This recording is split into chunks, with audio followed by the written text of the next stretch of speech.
Bonjour et bonsoir. J'espère que vous allez bien. Moi, de mon côté, ça va. Bienvenue sur la chaîne du Psychospirit. Merci pour les nouveaux abonnés, pour ceux qui likent les vidéos, très important, ceux qui les commentent et ceux qui les partagent. Partagez les vidéos. Vous recevez gratuitement, alors donnez également gratuitement. Vous ne savez jamais, peut-être ça peut aussi aider à une personne. Merci pour ceux qui m'envoient leurs témoignages et aussi qui me contactent pour des entretiens. Mon adresse email est en dessous de cette vidéo.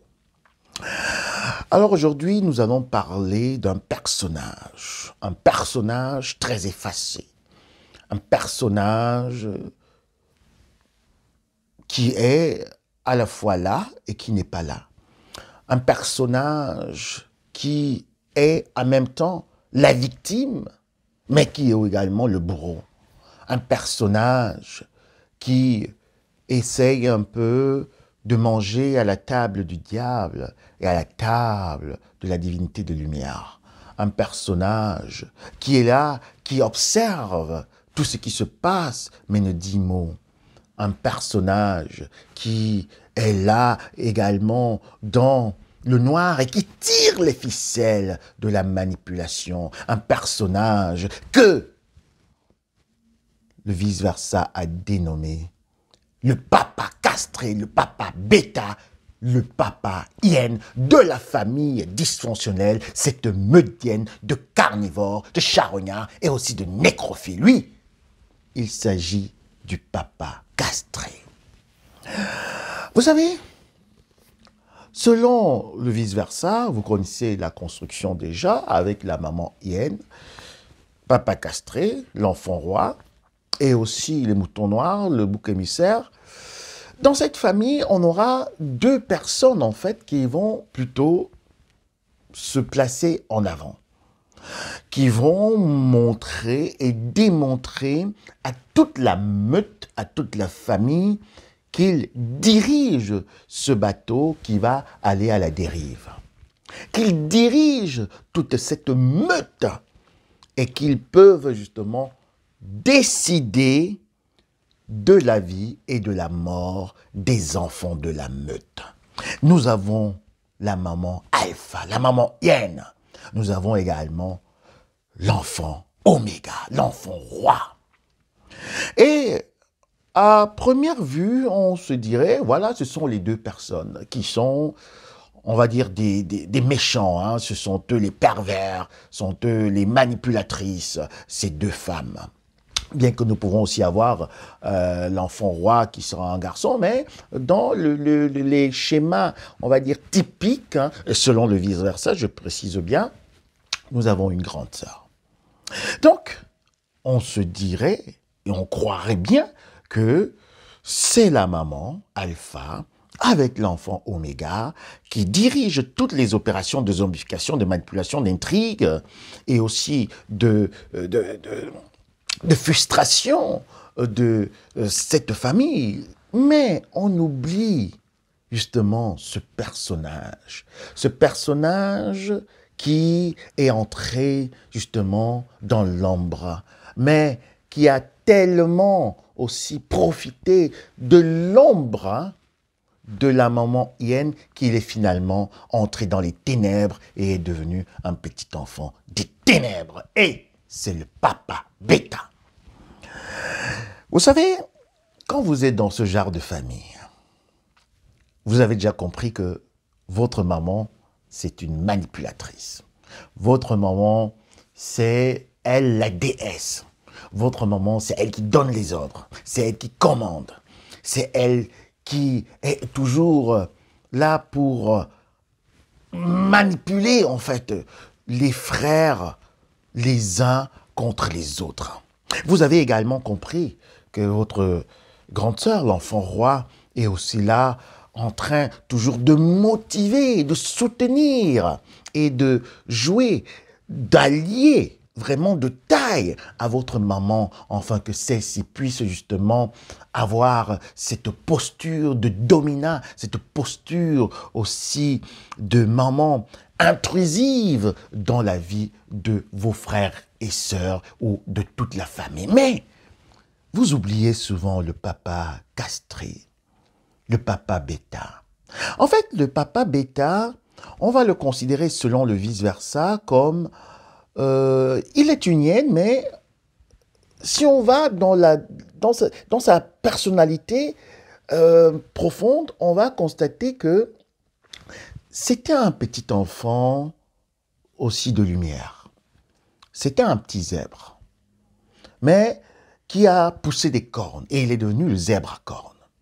Et qu'est-ce que ça veut dire? Ça veut dire que, en fait, votre papa, au départ, avant de rencontrer votre maman, de la Meudienne, restons bien dans le cadre, était assez ouvert, était assez intelligent. Et il est même toujours intelligent, parce que les papas castrés bêta sont intelligents.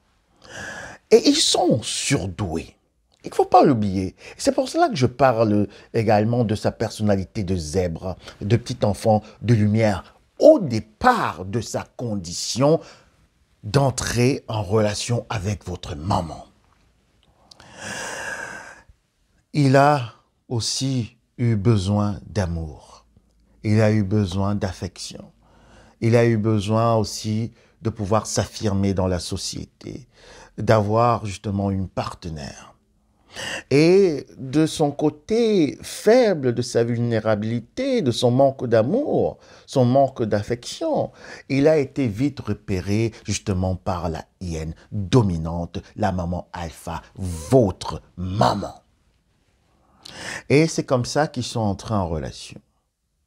Et la maman hyène, votre maman, a commencé à le castrer. Mais la castration de cette maman était vraiment très subtile au départ. Ah bien, à la fin, elle s'est manifestée, mais votre papa, justement, dans ce besoin aussi de l'amour maternel, s'est laissé materner par votre maman, la maman hyène, la maman alpha. Oui, il était aux petits soins, elle s'occupait de lui, elle cuisinait pour lui, les vêtements étaient toujours repassés, c'était toujours bien. Et cet homme, justement, ne savait pas qu'il était comme ça en train d'entrer complètement dans le filet de la manipulation et aussi d'en train d'être émasculé. Et lui, votre papa, s'est senti à l'aise avec votre maman. C'était OK pour lui, c'était d'accord. Alors maintenant, les enfants sont arrivés. Et c'est là que la maman hyène sort ses griffes, sort ses crocs comme ça, et arrive justement à saisir votre papa, à le mettre justement dans son étau. Et celui-ci ne sait plus quoi faire. Il y a maintenant des enfants. Est-ce qu'il faudrait qu'il quitte la relation? Est-ce qu'il faudrait qu'il parte? Non, il ne peut pas partir parce qu'il a aussi besoin d'être materné, il a besoin d'être coaché, il a besoin d'une femme qui est là à côté de lui parce que lui-même, il sait qu'il n'a plus de substance.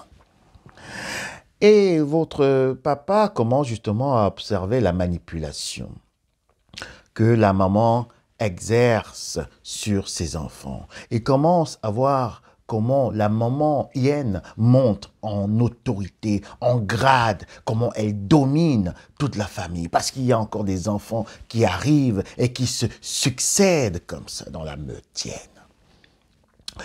Et ça l'intéresse. Parce que lui-même maintenant, il n'a plus mot à dire.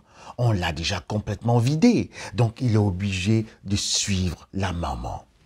Et il commence à prendre goût à la manipulation. Il commence à prendre goût à la zombification.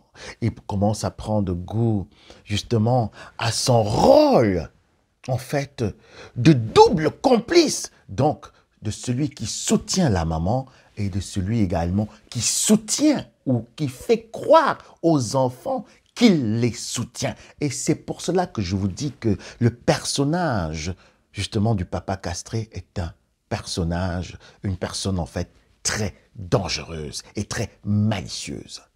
En fait, le papa castré va aussi parfois faire semblant d'être la victime de la maman hyène, d'être la victime de l'enfant roi. Mais quand ces personnes sont à huis clos, c'est lui qui charge en fait ses propres enfants. C'est lui qui livre ses propres enfants. Et comment il le fait? Parce que vous êtes dans cette famille. Vous voyez votre père qui n'a pas mot à dire. C'est la maman qui est toujours très bruyante, qui crie, qui parle, c'est elle qui donne des ordres. Votre grande sœur, c'est elle qui commande, c'est elle qui, justement, aussi a de l'importance, qui a de l'étoffe dans cette famille et tout. Et vous vous dites aussi que le papa subit la même violence psychique que vous. Vous vous dites que le papa, également, s'il pouvait faire quelque chose, il réagirait. Que lui-même, il est victime de ces deux personnes, de ces deux êtres des ténèbres, dont ça veut dire la maman alpha et aussi l'enfant oméga. Mais par contre, lui, il se cache derrière ces personnages.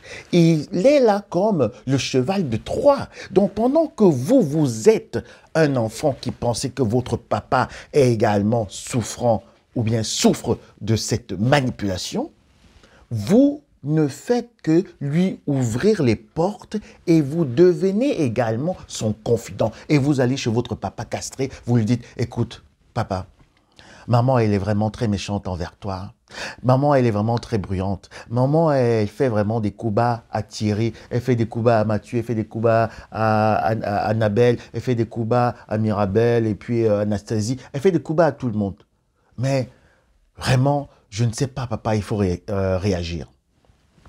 Votre même papa, le papa castré bêta, va chez la maman hyène, chez justement sa domina, parce que lui, c'est un petit larbin, c'est en fait, c'est un esclave, c'est quelqu'un qui aime en fait aussi le sadisme, c'est un sadomaso. Hein. Donc, c'est les papas castrés, il faut éviter les papas castrés et faire attention à eux.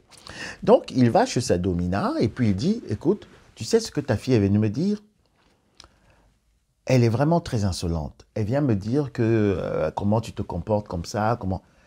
Et quand votre maman a cette nouvelle, qu'est-ce qu'elle fait? Elle va chez l'enfant roi. Et quand l'enfant roi a cette nouvelle, elle va chez certains de vos frères et sœurs. Maintenant, pour lier une alliance avec eux, pour les envoyer vous combattre et vous mettre les bâtons dans les roues. Je pense que vous comprenez cette manipulation. Donc, comprenez bien, le papa bêta castré de la Meudienne est lui-même un pervers narcissique complémentaire, un petit enfant des ténèbres qui se plaît dans la manipulation, la zombification et également la vampirisation de ses propres enfants parce que c'est lui qui les livre justement à la maman Domina. Et la maman Domina livre ses enfants à l'enfant roi. Et vous êtes là, vous pensez que, oh, vraiment, papa, il souffre également. Oh, vraiment, maman est très violente envers papa, elle est très sévère. Et le papa, il ne dit rien. Ce sont des hommes qui sont souvent très calmes. Ils n'ont même plus rien à dire. Ils n'ont pas de force. Ils n'ont pas d'autorité parentale. C'est la maman qui gère toute la meute. C'est l'enfant roi qui gère également toute la fratrie. Et ils sont là complètement effacés. Mais en même temps, quand vous allez rencontrer ce genre d'hommes à huis clos, comme ça, en privé, vous allez vous étonner. Ils sont intelligents et ils sont même très bavards. Ils vont bavarder. Vous allez demander que... Mais cet homme, quand il est dans sa famille, quand il est devant sa femme, quand il est devant même son enfant, il n'arrive pas à ouvrir la bouche. Mais quand il est à l'extérieur, il va pouvoir un peu souffler. Mais seulement, il n'en est pas du moins que ce papa est également un pervers narcissique, un homme émasculé, un homme vidé de toute substance. Et ce genre d'homme est très dangereux parce que il ne peut plus agir de son propre chef. Il a été complètement zombifié et il fonctionne comme un robot par rapport aux informations que la maman hyène, la maman alpha a justement programmées dans son esprit, afin que celui-ci n'ait même plus la capacité de réagir par rapport à l'injustice que ses propres enfants vivent, parce que lui-même, il se nourrit de cette injustice. Et c'est pour cela que je dis, n'ayez pas pitié des papas bêta, des papas castrés. Parce que même si vous voyez que votre maman domine sur cet homme, même si vous voyez que l'enfant roi domine sur cet homme, votre papa, votre géniteur, et que parfois ça vous fait mal, laissez-le à sa place, parce qu'il a choisi la place des ténèbres, de la malice, de l'hypocrisie, également de la manipulation. Bienvenue sur la chaîne du Psychospirit. Merci pour ceux qui m'envoient également encore leurs enregistrements pour la masterclass du lundi 18 à 18h. Mon adresse email est en dessous de cette vidéo. Je me réjouis de vos commentaires. À très bientôt. Bisous. Bye.